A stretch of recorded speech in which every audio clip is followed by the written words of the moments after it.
I'm Laurah Norton, and this is One Strange Thing, the show where we search the nation's news archives for stories that can't quite be explained.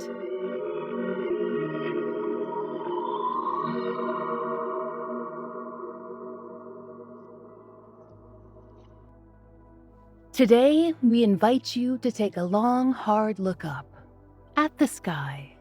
No, not at the sun. Come on now, this isn't TikTok and we aren't heading off to snort cinnamon or fall over milk crates. We want you to consider the mysteries of the air and what might be in it. Soaring above, silently, ever watchful, stalking prey on a drifting breeze, following the wind. Winged creatures, birds or bird-like things, gods that take on the shapes of birds, gods that are birds, are part of, well, pretty much every human mythological or folkloric tradition. From religion to fairy tales, the bird symbolism is there. The Arabian roc, the Greek phoenix, the thunderbird of North America. Sailors, for instance, they practically have their own canon of birds to keep up with. Albatrosses and swallows and parrots, and we won't even tell you what they do with the wrens. It's honestly macabre, but trust us, there's a lot going on there. But when it comes to birds of true legend, well, on the whole, they tend to be big. Very big. History Channel's Monster Quest Birdzilla big. In fact, Monster Quest perked up its scaly antenna when it caught wind of the 1970s era story that we're bringing you today. We imagine they found the central visual pretty difficult to resist. The Birdzilla in question did earn itself other nicknames like Big Claw and Big Bird, which we'd like to point out was already taken, but that's about all anyone agreed on. Well, that, and when the first sighting occurred. But maybe sighting is actually the wrong word for it. Encounter might be better. And the mother of Marlon Lowe, who was only 10 in 1977, she would probably choose another word altogether. One like attack. It all began in Logan County in central Illinois. It was the tail end of July, and Marlon Lowe was playing in his own backyard. His family had been entertaining friends, as was their habit in the summer. According to researcher Jerry Coleman, it was a few minutes after 8 p.m., so not quite sunset in late summer, but getting close, and the family had wrapped up their meals. The children were happily playing games around the side of the house, and Marlon's mother Ruth and some of the other adults were tidying up. At least, they were, until they heard the screaming. Local newspapers carried many details of what came after, but Jerry Coleman, who interviewed the family, was able to get the most specific description of how they remembered that July night. And Ruth's memory, it was of her 10-year-old, red-headed son tearing around the side of the house, shrieking. He was being pursued, but not by another child in the midst of a game. Instead, Ruth saw him surrounded by giant black birds. Per the Chicago Daily News, these birds' wingspans seemed almost as large as the children, each spanning at least 4 feet, and their beaks appeared to be 4 or 5 inches long. Ruth later told the Galesburg Register Mail, "They were the biggest things I've ever seen. I thought, if I tell the police, they'll think I'm crazy." And they did. But that evening, her only concern was Marlon. She was probably worried that he might be scratched or pecked or knocked to the ground. She couldn't have imagined her son, who she said weighed about 65 pounds, would be lifted into the air. But according to the Decatur Daily News, Ruth claimed that one of the giant birds swooped down on Marlon and grasped his shoulders with its talons. And then, as she raced toward him in horror, the bird took off with her son into the sky. Well, not far into the sky. According to her interview with Jerry Coleman, Ruth estimated that the bird was perhaps 10 feet into the air with her child, but certainly too high for a mother who would likely prefer her son reach an altitude of 0 feet. And as Ruth told the Decatur Daily News, this big black bird, a raptor of some kind it seemed, carried her son at least 20 to 20 feet further down the length of the yard. It was like a scene out of a movie, or maybe a nightmare. In her interview with Jerry Coleman, Ruth described running toward her son, swinging at the giant bird, while its mate flapped only a hair's distance away. Marlin struggled, Ruth desperately reached for her child, and suddenly, just like that, the bird dropped him. Ruth told Jerry Coleman that the force knocked them both to the ground. The enormous creature swooped out of the Lowe's yard and disappeared, leaving the family shaken. Others at the gathering, they had seen the great beasts. Of course they had. But perhaps the strangest part of all, per numerous outlets, only Ruth saw Marlin lifted off the ground. Part of the trouble was everyone was spread out, and they hadn't had the same vantage points as Ruth. Certainly not as poor Marlin.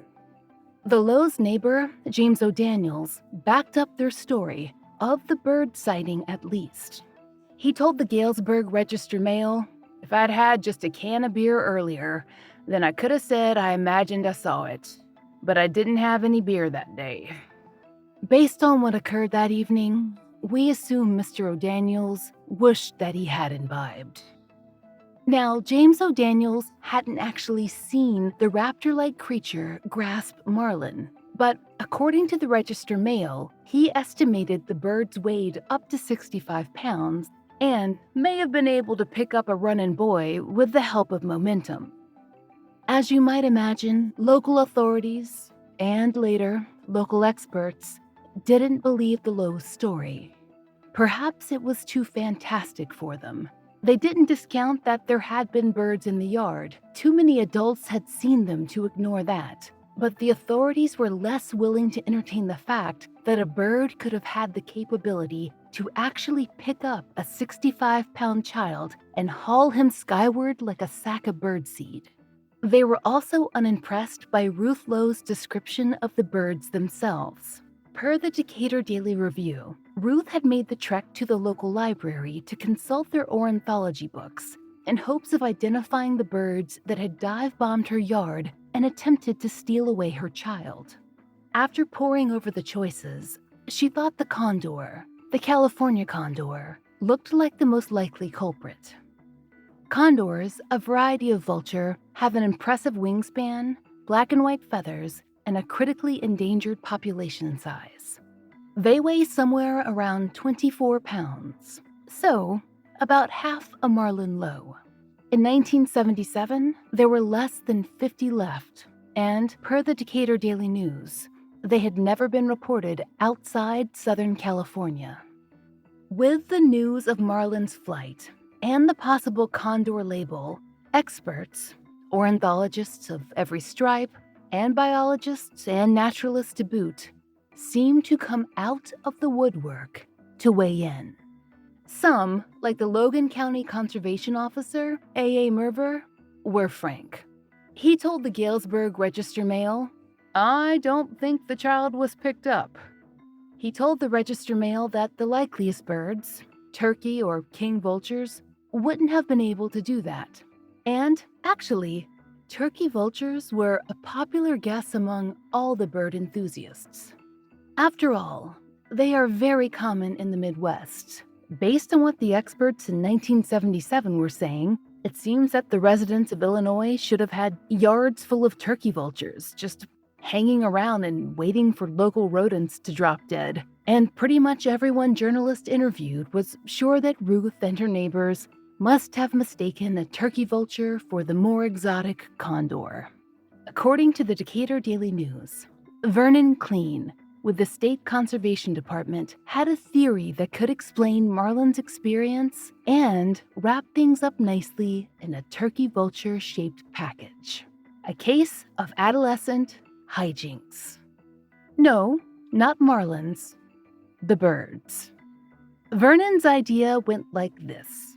The birds that had attacked the Lowe's weren't actually attacking at all. They were just learning. Or put differently, they were just teenage turkey vultures, who were the equivalent of those be patient student driver cars that you see out on the road. Vernon Clean told the review, "They were probably just learning to fly and not paying attention, and the children were probably frightened and trying to get away." He pointed out that turkey vultures are a common sight in Illinois and that their claws are suited for perching only, aka not for grasping the shoulders of children and then taking flight. "I'm not discounting that they saw some big birds," he said, with the passive-aggressive politeness that can only be communicated in a newspaper. The Daily Review ended their article with the following quote: "Keene indicated he would prefer to see no more stories about the incident." Vernon Clean would not get his wish. If he thought the sightings would stop with the Lows, he was dead wrong. Ruth and Marlon Lowe weren't the only people to have a run-in with the birds. In fact, within a week, those birds would have a nickname: Big Claw. Or, should we say, Big Claws. Because it seems that some of their appearances were solo performances, and some were duets. Either way, the nickname originated with a local paper, the Pantagraph, whose staff seemed to be having entirely too much fun with the whole affair.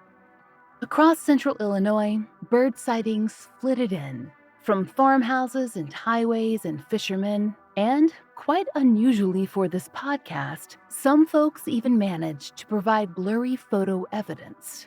One lucky man even shot alleged live footage. Of course, if live footage ever solved a mystery, we would have settled the Bigfoot issue long ago. Back to the sightings. One witness was James Majors, who'd had his encounter while on the road. James, a letter carrier, was driving his mail truck from Armington, Illinois to Delavan, a distance of about 12 miles, when he saw a pair of birds swooping across the wide open sky. Only one got close enough for a true inspection, and it was impressive. He estimated it had a wingspan of at least 8 feet and described it as dark in color with a white ring around its neck. James Majors told the Pantagraph, "This one got within, I would say 30 to 50 feet from my truck. Of course, I'm busy ramming on the brakes, wondering what the heck is happening. It was a pretty good-sized bird."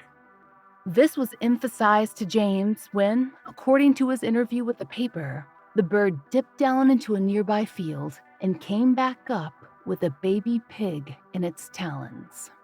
According to the Republic, a woman named Norma Nolenberg broke with popular form and insisted the bird that she'd seen was an African crowned crane that made a bellowing kind of trumpet noise.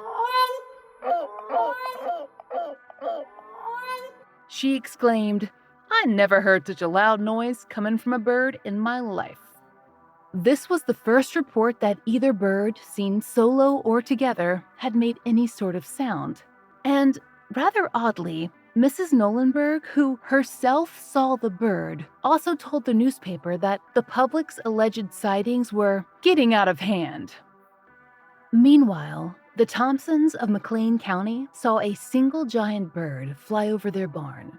Per the Pantagraph, Mr. Thompson described to officials the bird as brown with white tips and reported a similar size as the first witness. The Thompsons also spoke with the Republic, and that interview gave a little more detail. They backed up Ruth Lowe's original description that the bird most resembled a condor, not a turkey vulture. Mrs. Thompson explained, "It looked like it was gonna land on the barn, but I guess our yelling scared it off. It turned around and it flew back to Bloomington. We could see it for about a mile. It wasn't no scared flight either. It was real graceful." At this point, law enforcement, for the first time, expressed some sense that they were taking the report seriously. Oddly, it had to do with their opinion of two of the witnesses, the Thompsons, who'd seen the bird they agreed to look like a condor above their barn. The sheriff of McLean County, Robert Boyd, described them as reliable and said, When I heard some of the earlier reports, I figured people must be in the sauce. But these were responsible people. We're going to investigate. But, as Dr. William Beecher, director of the Chicago Academy of Sciences, explained to the Chicago Daily, a condor weighs about 21 pounds. It's a variety of vulture. Its feet are not going to pick up anything that way. There has never been in the history of the world, living or extinct, a bird big enough to pick up a person. And the experts completely discounted the evidence of a local fisherman, Texas John Huffer, who claimed to have spotted both and captured one of the birds on film from his boat. He told the Chicago Tribune that the birds, quote, deposited drop-ins the size of baseballs around their roost, which was an enormous tree near the water, and reported to the Lincoln Star that, I weigh 260 pounds and I didn't want to get too close. He said he filmed one of the birds, which was alleged to appear with its mate. He described the bird as black, with a sizable body, and a wingspan of about 23 feet. He described its call as weird, primeval, an awful kind of clacking noise.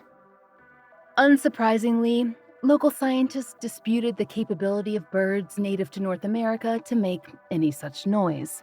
His film was apparently shown on local TV, but, irritatingly, no description was included in the articles that we found.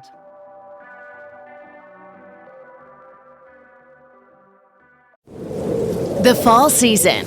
We don't have to let it happen yet, because summer doesn't stop in Myrtle Beach, South Carolina. You can still get out and enjoy 60 miles of beaches, eat in the South's newest foodie haven with over 2,000 restaurants, and have endless fun at hundreds of attractions. Hold on to that sweet summer feeling a little longer at the beach. Myrtle Beach, South Carolina. Plan your trip at visitmyrtlebeach.com. That's visitmyrtlebeach.com.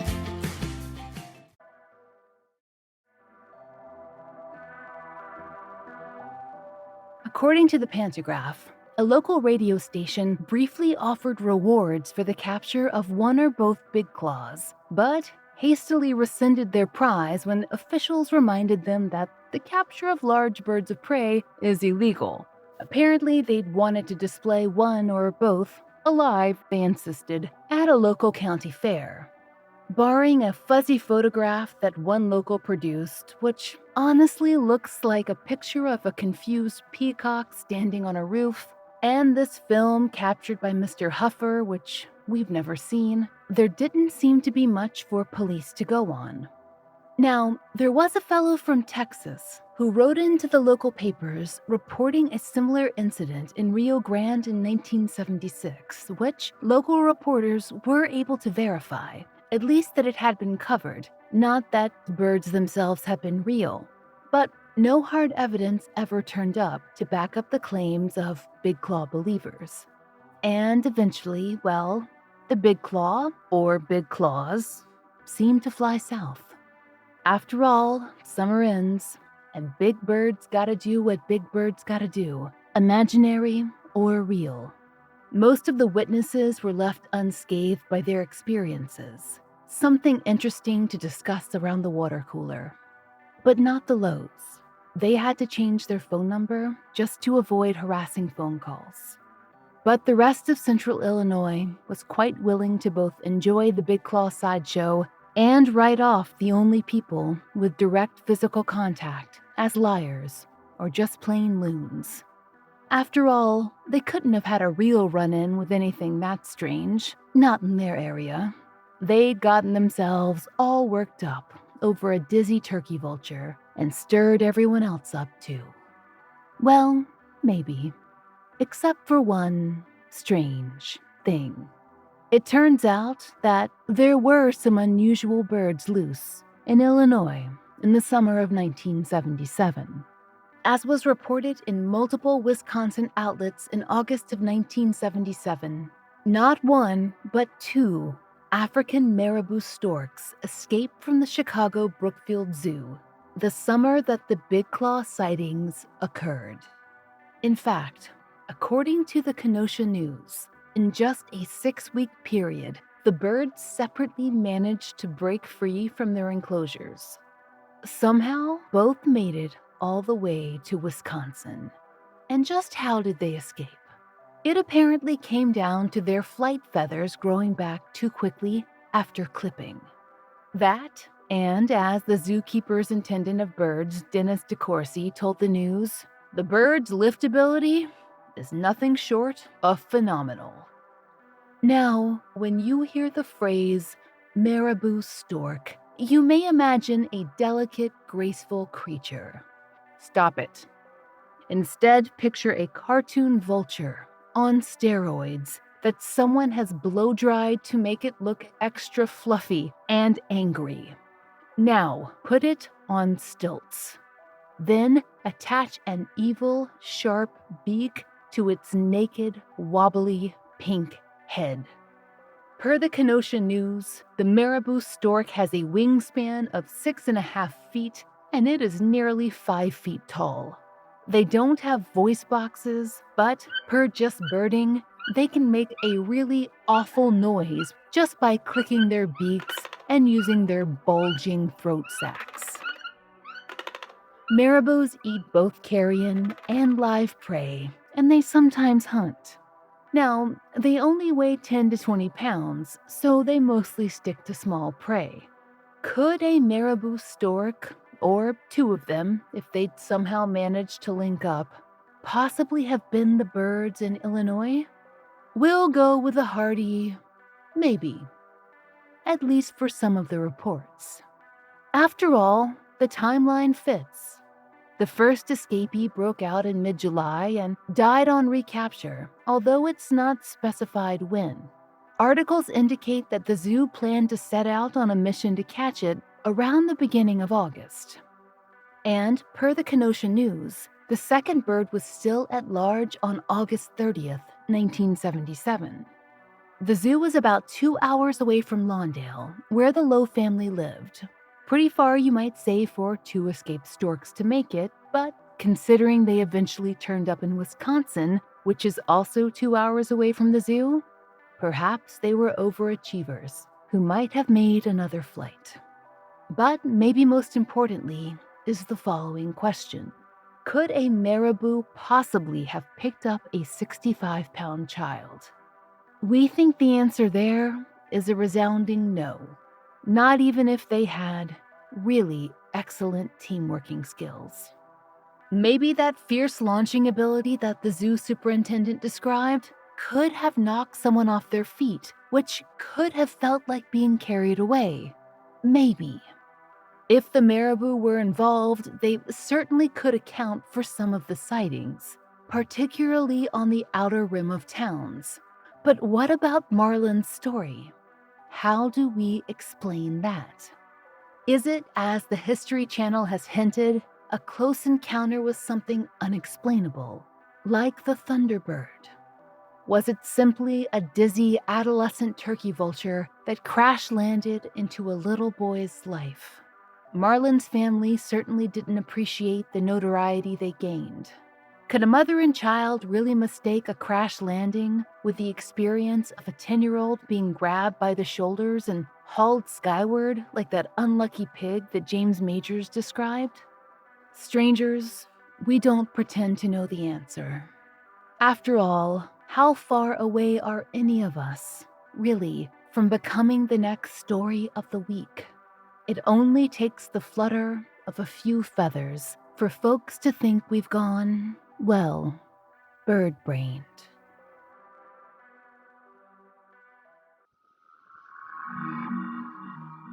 We hope you'll join us next time for another real-life story from the fine print of America's local papers, from the lives of regular people just like you and me, except for one strange thing.